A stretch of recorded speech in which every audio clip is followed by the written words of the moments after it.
This is a story about the importance of truly knowing people. You may think you have a good read on someone, but in reality, you have no idea what they're thinking or what they're capable of. This happened maybe 4 or 5 years ago. The struggle of everyday life was starting to wear thin on me and my girlfriend Stacy. She suggested that we rent a cabin out in the woods just to escape for a few days. Naturally, I loved the idea, but I wasn't exactly rolling in the cash. So she floated another idea. My best friend Randy and his girlfriend were close to us, so she suggested that they come with us to make it like a couple's getaway. It would be fun hanging out, and they would be able to pay for half the trip. I loved the idea, and when I presented it to Randy, he was on board immediately. Since we were taking this trip in the middle of winter, we wanted a cabin with a fireplace and somewhere that would just give us that warm and cozy feeling. Stacy found a place, and we booked it for the end of that month. We were excited and started planning meals and other fun stuff to do at the cabin. Less than a week until the trip, Randy and his girlfriend broke up. The breakup was sudden and it didn't end well. Stacy and I tried to figure out if we should offer Randy his money back or just not say anything. We really didn't have the funds to do this alone, but it's also not fair to make Randy pay for half a trip that he's not even going on. I called Randy to talk about it, and he told me not to worry about it. I offered several times to give him his money back, but he insisted that we still go and have a romantic getaway. When I told Stacy the news, she was excited, and we started getting pumped for our trip alone. The next day, which was only a few days before the trip, Randy told me that he found someone else to go on the trip with us. I told him that I wasn't crazy about that idea, and when Stacy heard, she agreed. We didn't really want to travel with some random rebound that even Randy barely knew. I tried explaining to him that travel compatibility is a real thing, and that we know nothing about this woman. Randy begged, and after a few minutes, he talked me into it. He offered to pay for my entire portion of the trip, and he promised that his new girlfriend would be cool and that we would love her. Stacy and I were not happy. We knew the trip had the potential to end in awkward disaster. That alone would be a horror story. It took a little while, but we decided that we were going to make the best of this situation. The weekend finally arrived, and we carpooled to the cabin together in my truck. Randy introduced us to his new girlfriend, Lucy. She seemed sweet and even a little quiet. Stacy and I are not shy, and we can be loud and annoying. We spent most of the drive trying to get to know Lucy, but she wasn't very talkative. I barely knew what her voice sounded like by the time we got to the cabin. The trip started fine. We all got settled in, and we were just hanging around the fireplace chatting. Stacy and I love playing card games, but we especially love Uno. We just love its simplicity, and we could play it just about anywhere and any time. So Stacy suggested that we play Uno, and everyone was on board. Even Lucy seemed like she was finally starting to come out of her shell. During the Uno game, we witnessed our first red flag of the weekend. When Stacy called Uno, indicating that she only had one card left, Lucy looked over at her, and with rage and anger in her normally mousy voice, she started to rip into Stacy. We all kind of laughed at first, thinking she was kidding around, but that made it so much worse. Lucy started to go insane. She was screaming that Stacy must have been cheating, and there's no way she could have only had one card left. Stacy was defending herself, and Lucy just kept acting like a toddler and screaming about her cheating. I'm not being sarcastic when I say she was screaming about Uno with people she barely knew. Even if Stacy was cheating, which she wasn't, this was an outrageous overreaction. When Randy tried to calm her down, she threw all her cards and left the living room. He apologized to us, and we just laughed it off. Later that night, Stacy made dinner, and Lucy seemed completely fine now, almost like she didn't throw a temper tantrum a few hours ago. This is red flag number 2. While we were eating, Lucy started to overshare details about her and Randy's personal time together. Things you don't say to others in public, like very private and personal things that I'm not going to mention in the story for Randy's sake. I could tell he was embarrassed. I just kept trying to crack jokes and change the subject. Eventually she stopped, and the 4 of us didn't do much for the rest of the evening. That night, Stacy woke me up in the middle of the night and told me to listen. I got up, and I could hear Lucy and Randy arguing. I couldn't fully understand what they were saying because the bedrooms were on opposite ends of the cabin, and we had our door closed. I could just tell by the tone of the arguing and inflection in the voices that they were clearly fighting.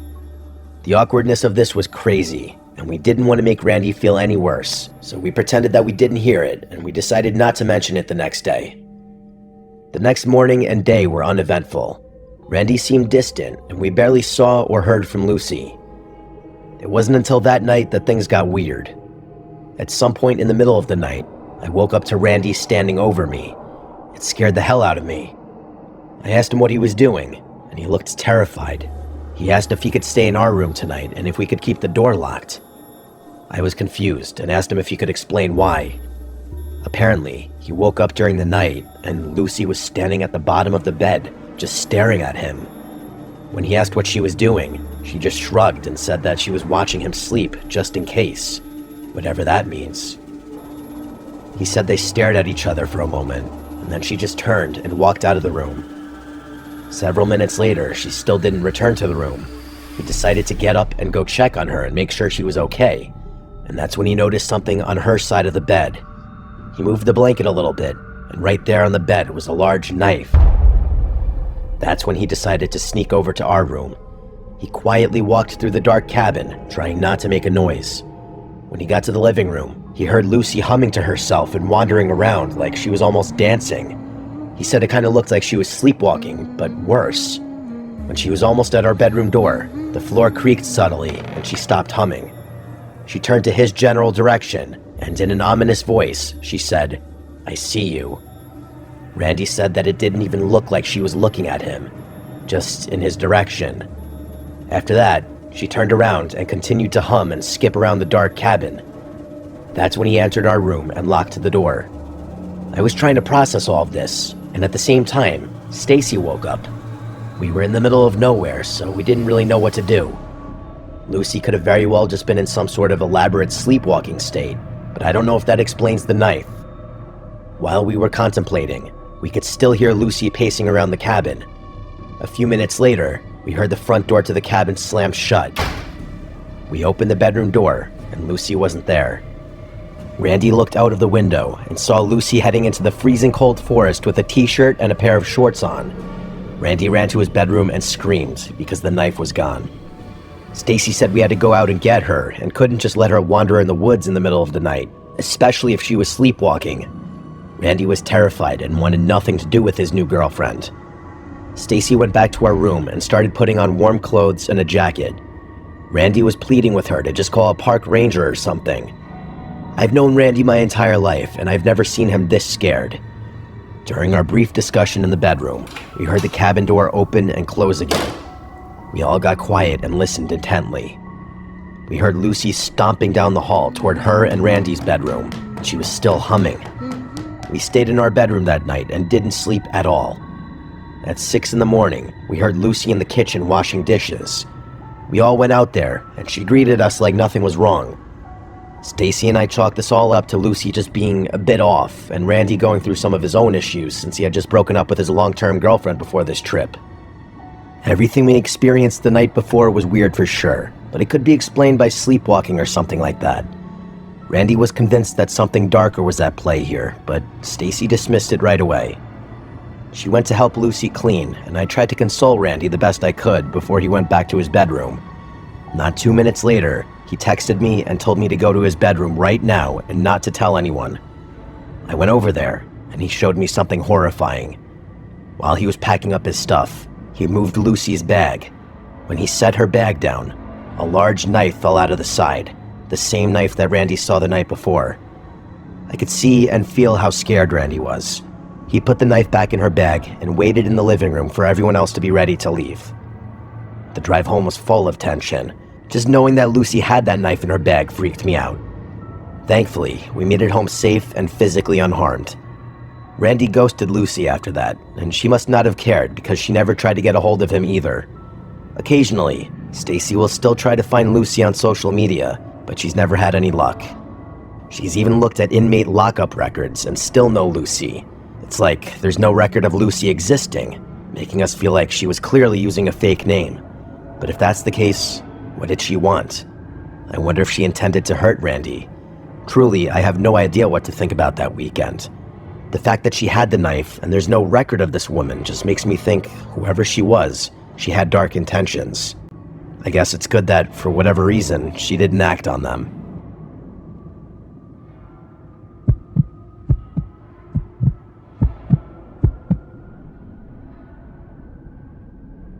The last few years, I've really separated myself from the rest of the world. I've always been someone who likes to be alone, and I don't love the company of others except for some very few people in my life. A few years ago, I was at the height of my introverted personality. I would go out of my way to find peace and quiet. During this time of my life, I would often find cabins and other secluded places to stay on the weekends whenever I had the funds to make it happen. That may seem ridiculous to some people, but my anxiety for just normal interactions with people was so bad at this point that I would go to those extreme lengths just to be alone. This extreme habit continued for about 2 years. During that time, something happened at one of my weekend cabin getaways that really freaked me out.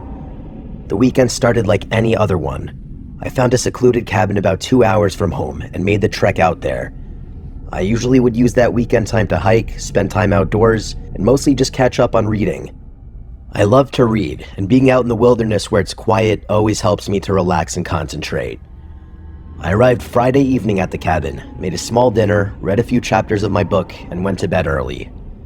The next morning, I decided to take a long hike. I've always just found peace being outside in nature. Whether it's sunny, rainy, or even snowing, I just love being outside. While I was hiking through the woods, I could hear something behind me. The sound of twigs and branches snapping. You could assume that it was just the sounds of nature, but it sounded almost too deliberate to be natural. I tend to be irrational, so my mind went right away to somebody following me. But every time I turned around and scanned the surroundings, I was completely alone. I kept hiking for a little while longer, but that feeling of paranoia just kept growing. I planned on hiking a little further, but I decided to cut the hike short and head back to the house. I had gotten to a point where I wasn't even enjoying being outside anymore. That night was particularly rough on me. Maybe it was because of all the anxiety I was feeling on the hike earlier, but I just remember being sad. I decided to have a drink, and that turned into a few drinks. Once I started to feel the drinks hitting my system, I felt better, and all that anxiety from earlier slowly disappeared. I tried to read, but instead, I just put on some music and started to vibe.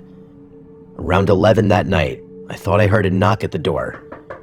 I turned the music off and made my way to the door. The front door was a heavy wooden door with 2 rectangular windows set into it. I looked outside and saw nothing, so I walked away, and before I could sit back down, I heard another knock at the door. I went back over to look out, and this time, someone was standing there, but it was too dark to make out any details. Before I said anything, I turned on the front light, which mostly illuminated the man standing out there. He didn't look scary or disheveled. It was the opposite of that. A clean-cut man with a suit was standing on the other side of the door. He was about 6 feet tall, had an athletic build, and was clean-shaven with a slicked-back haircut.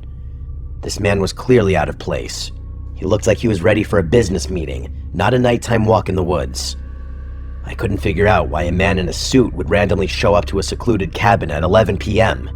From my side of the door, I asked the man if he was okay and what he wanted. There was a weird and almost unnatural pause before the man answered. It was almost like he was processing what I was saying before he answered. Then he finally answered and said that he was driving with his girlfriend earlier. He claimed that he had spent hours walking around looking for her, and now he's lost. He asked if he could please come inside so he could call someone for help. On its own, this was alarming and unsettling, just because a random stranger appeared at the door in the middle of the woods.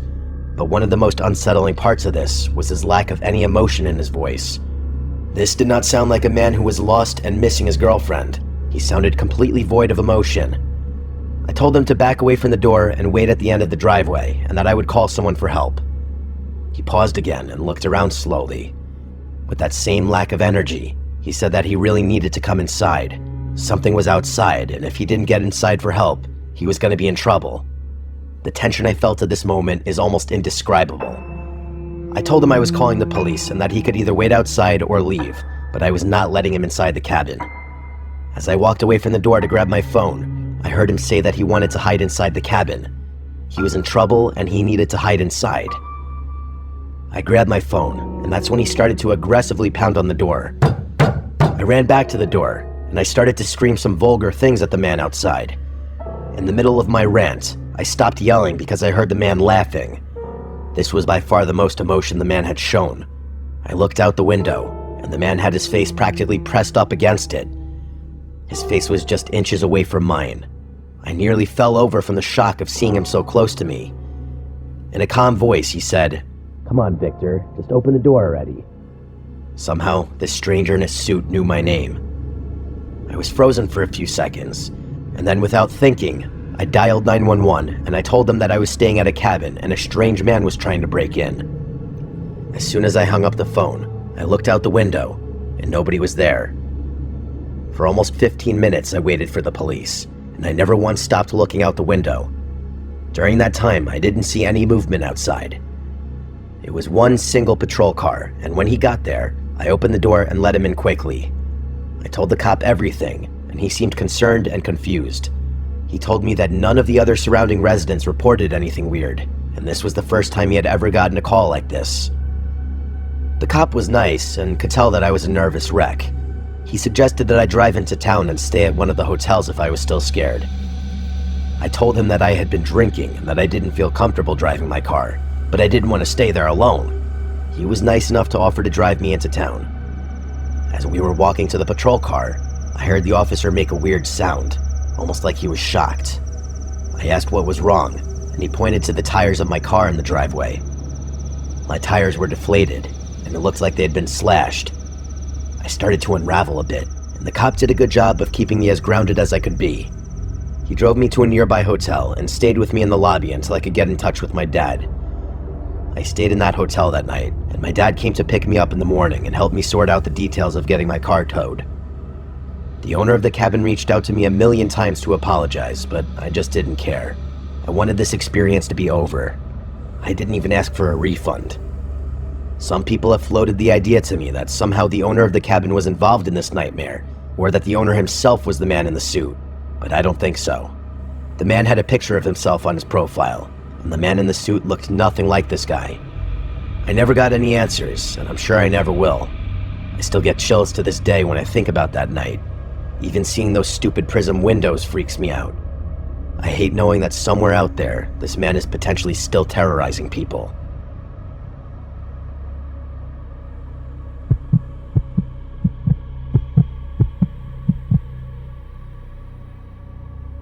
About 6 months ago, my father passed away. I'm not looking for any sympathy or anything like that. I didn't have a good relationship with the man. He wasn't a bad guy, he just didn't know how to be a proper father to me specifically. At a very young age, I realized that I was nothing like him.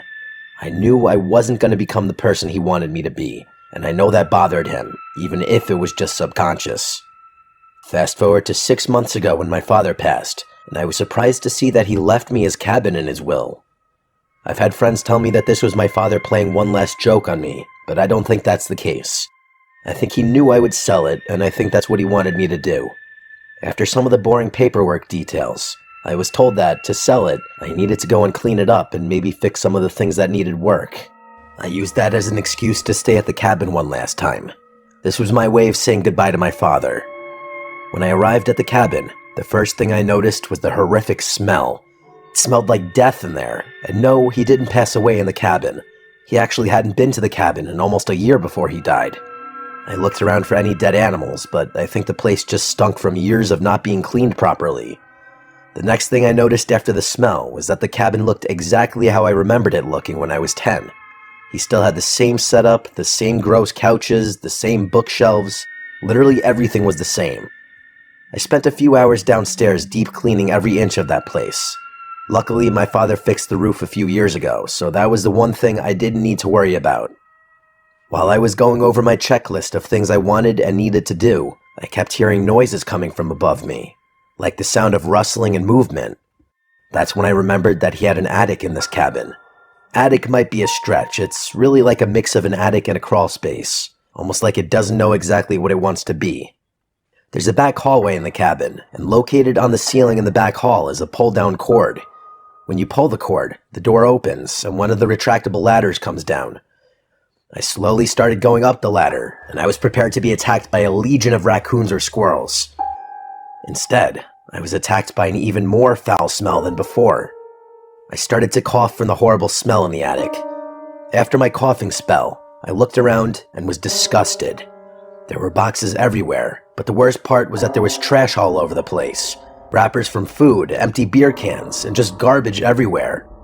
I knew my dad was not the cleanest person, but I also didn't think my dad was this messy and disgusting. I picked up some of the trash, but I only stayed up there for a little bit. The smell was horrible, and I was tired from cleaning downstairs. I wasn't mentally prepared to go through all the boxes and deal with the upstairs at that moment. I took out a bunch of trash and decided that I would clean upstairs tomorrow. Not long after, I went to bed. I put some of my clean sheets on his bed and slept in his old room. I woke up during the night because I thought I heard the sound of rustling again. I started to think that maybe the walls had some kind of animal infestation. That would explain why I kept hearing movement, and if animals were living in the walls, maybe animals were also dying in the walls, and that would explain the smell. The only problem with my theory was that the sounds I kept hearing were clearly coming from above my head in the attic. Since I wasn't sleeping very well, I decided to plug my nose and go check it out. When I got to the back hall, I noticed that the attic door latch was open and the ladder was hanging down. I thought that was weird, but totally possible that I didn't shut the door all the way, and maybe the wind or raccoons knocked it down. When I went to latch the door, I noticed another snack food wrapper on the ground at the base of the ladder. I couldn't believe there was more trash. I picked it up, stormed into the kitchen angrily, and threw the trash away. I grabbed a water bottle, went to the living room, and sat on the couch. It was dark in the living room, and I knew I wasn't going to fall asleep again, so I decided to stay awake. He had a small end table next to the couch with a little lamp on it. I turned on the lamp, and it wasn't very strong. It was a low orange light, but it was enough for right now. Just enough so I didn't have to sit in complete darkness. I started to think about my father. Then I started thinking about my father in this cabin. I was thinking to myself, why would he ever hang out in that nasty, dirty attic when he has the entire cabin to himself?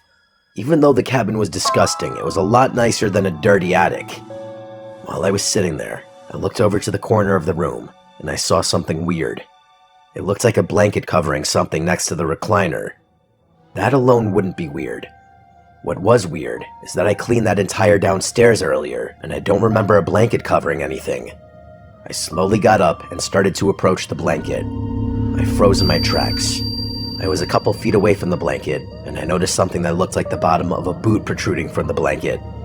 I slowly took a step back and tried to focus my eyes in the mostly dark room. I was staring right at the blanket, and I watched the entire blanket shift. It was clear to me that someone was under this blanket. I wasn't hearing animals earlier. I was listening to the sound of a person moving around. I stood there for a second, just watching the blanket. The more I stared at it, the more I realized how obvious it was that a person was hiding there. I could clearly see the blanket moving up and down from whoever was breathing underneath the blanket. I didn't want to find anything else out about this person. I slowly retreated to the kitchen, grabbed my phone and keys, and sprinted out of the cabin. I ran to my car and started it, and started backing down the long driveway. While I was backing out, I looked up and saw a scary-looking, mangy man run out the door. He didn't chase my car or anything, he just ran outside and stood in front of the cabin. I called the local police department and reported this to them. They told me that because my father hadn't been living in the cabin for some time, some random person probably moved in there for warmth, and when nobody ever came to the cabin, he probably just stayed. Judging by the smell, he figured that the man was probably there for at least a year, which makes sense because my father hadn't been to the cabin in a while before he passed away. By the time the police showed up, the man was gone. I have no other information about who the man was, where he came from, or where he went. I don't think he intended to hurt me unless he had to. He clearly had a lot of chances and didn't do anything, but it doesn't change the fact that I was sitting next to a strange man who had been living in filth in my father's attic. I never took another step inside that cabin after that night. I hired someone to clean it out without even telling them. Maybe that makes me a jerk. They got rid of everything inside, and I sold it as is.